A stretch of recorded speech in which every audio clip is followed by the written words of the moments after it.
Hey guys, welcome back. Here we are in the garage, completely uncleaned. I mean, it's a little better off than it was before, but I know I said I was going to be dropping daily content, and I have not been living up to that promise. So let me catch you up what has happened in the last 6 months. My entire life was derailed, bam, off of the course that I had I had goals in line, and everything was just wiped away. All the progress that I've made. I had to get my life in order, my house in order, and it took me up until now, about maybe 3 or 4 days ago, I finally wrapped almost all my projects up, and no longer do I have to work all day around the clock. Now, the reason I didn't record is, one, I didn't have time. I didn't want to be setting up the camera, to be doing things that, I'll be honest, I want no business in doing any of that type of stuff on my channel. I want this channel to be strictly about the adventuring, and I know that this was a work year, but now my life is back on its tracks, and we are going to be ready to be getting back into the premise of the show, although we're going to be changing trajectories a little bit, just a little bit.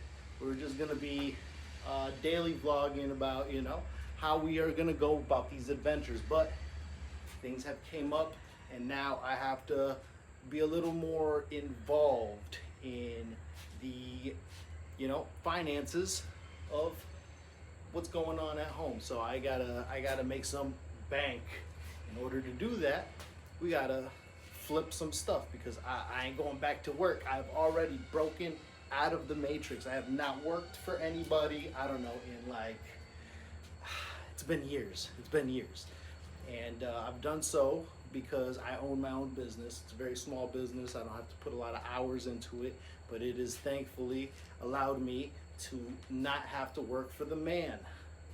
Now, with that said, right, it is up to me to make sure that I put a paycheck in my pocket every single day so I can give to the people. I got kids and I got a house, so I got bills to pay. Bank man needs his paycheck at the beginning of the month, so we're gonna be on this channel. We're gonna be focusing on some flips. We're gonna be doing some projects, and we're gonna be going on Marketplace, buying some stuff, selling some stuff, fixing some stuff. We're gonna be doing all that stuff. But for now, we're gonna be going back to the show.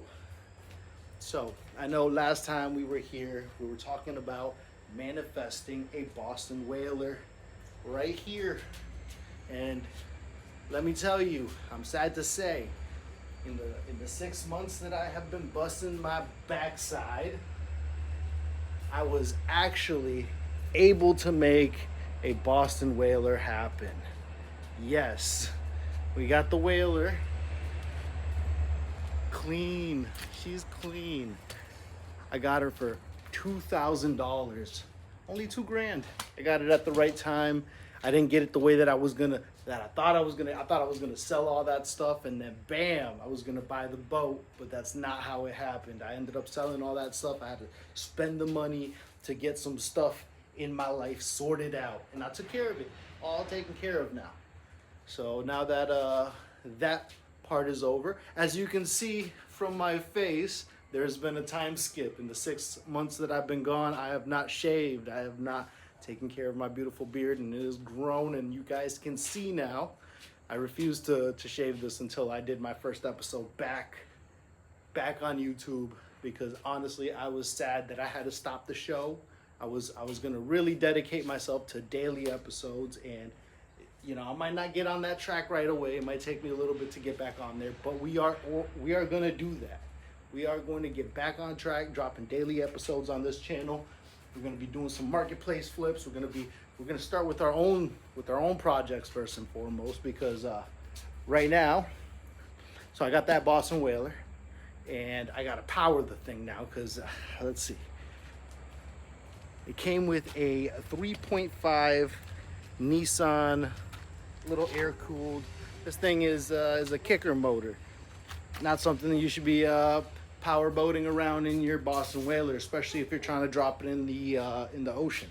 So I ended up picking up this Tohatsu 15 4-stroke from the early 2000s. Maybe not completely early. I think it's a '07.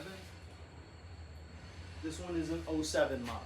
All right, so it's not completely. It's early 2000s, I suppose. Anyways, so I got that, and the carb needs to be cleaned. It doesn't work 100%, so I'm a little impatient.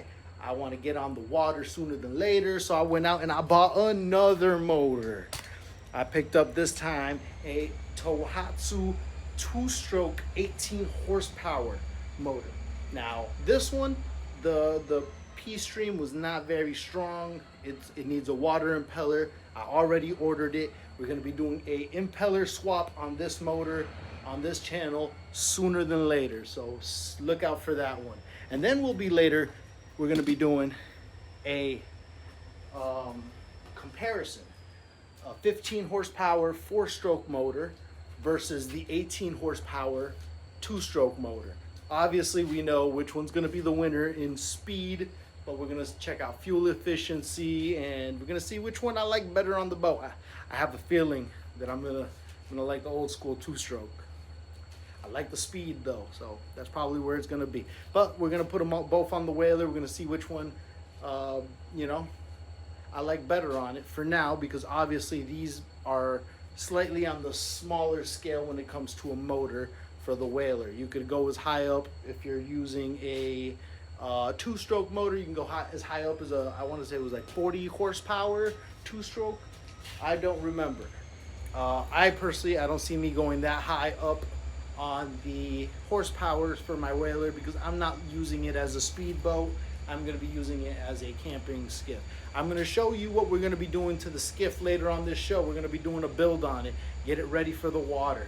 And then there's this Precision 17 that I just picked up for free on Marketplace.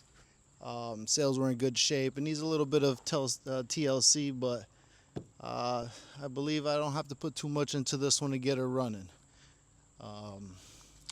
I know free boats, they say that can be the most expensive boat you can get, but I have a feeling I'm going to come out on top on this one. And last but not least, we have the Land Cruiser behind me. I have not forgotten about this project. This truck has been in this shop for 2 years now.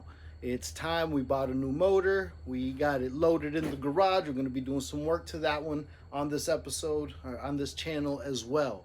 So the Land Cruiser should hopefully be coming back to life before the year ends, and we'll get this bad boy back on the road. As for this is another project I've been working on. Needs a new carburetor. We'll get that going soon as well. Well guys, I'm sorry I was gone for so long.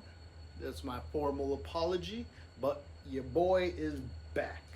I might not be doing daily vlogs right away, but we will get back on track sooner than later. So for now, I told y'all what we got in store.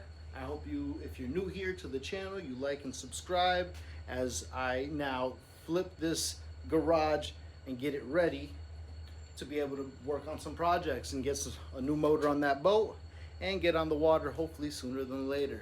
All right, guys, it's KC, and peace out.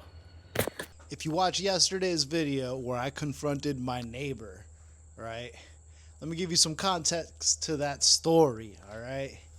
So my neighbor has called the police on me when I first moved in here. Now, granted, when I first moved in here, I was 24. I had bought the house. I partied a little hardy, all right? I will give him that. I was not the best neighbor when I first moved in here. That was 11 years ago, all right? Things have changed since then, all right? Yeah, it's still a little on the loud side. Yeah, my lawn has been looking kind of rough this year. And that's because I've been busy. I had not had time to be able to maintain.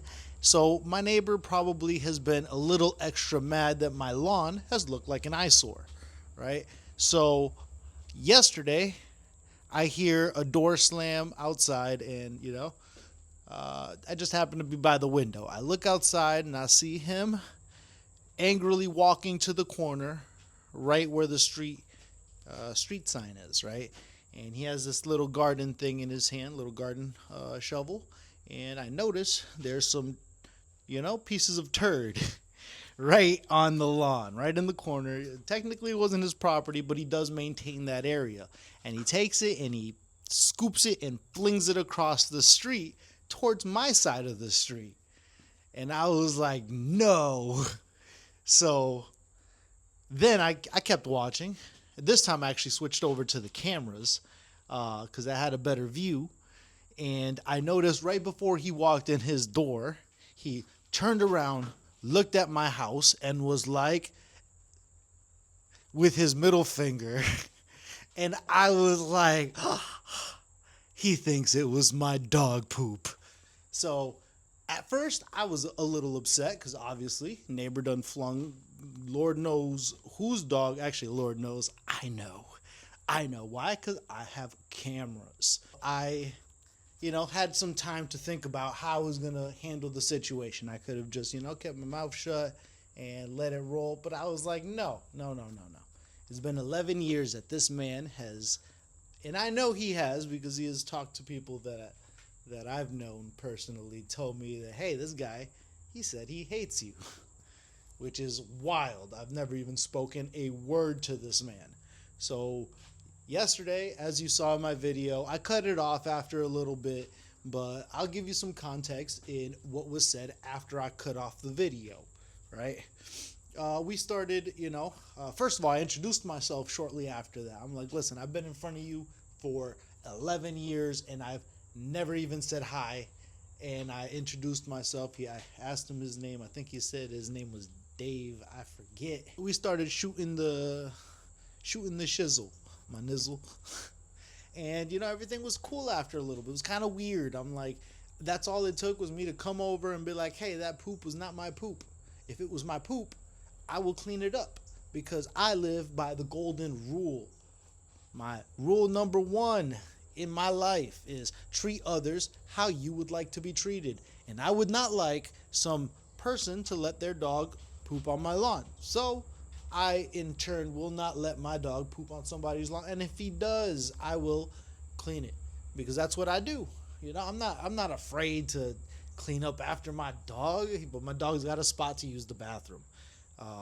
Anyways, that's my little TED Talk for the day. I didn't think that my neighbor should be disliking me for as long as he did, and all it took to diffuse the situation was for me to be like, hey, if it was me, I'd take accountability and I will clean up after my dog. But that was not my dog.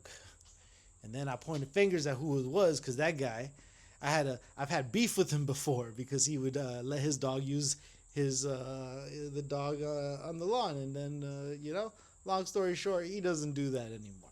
But apparently he does it to my neighbor. That's the end of my TED Talk. Thank you guys for coming, and we'll see you on the next one.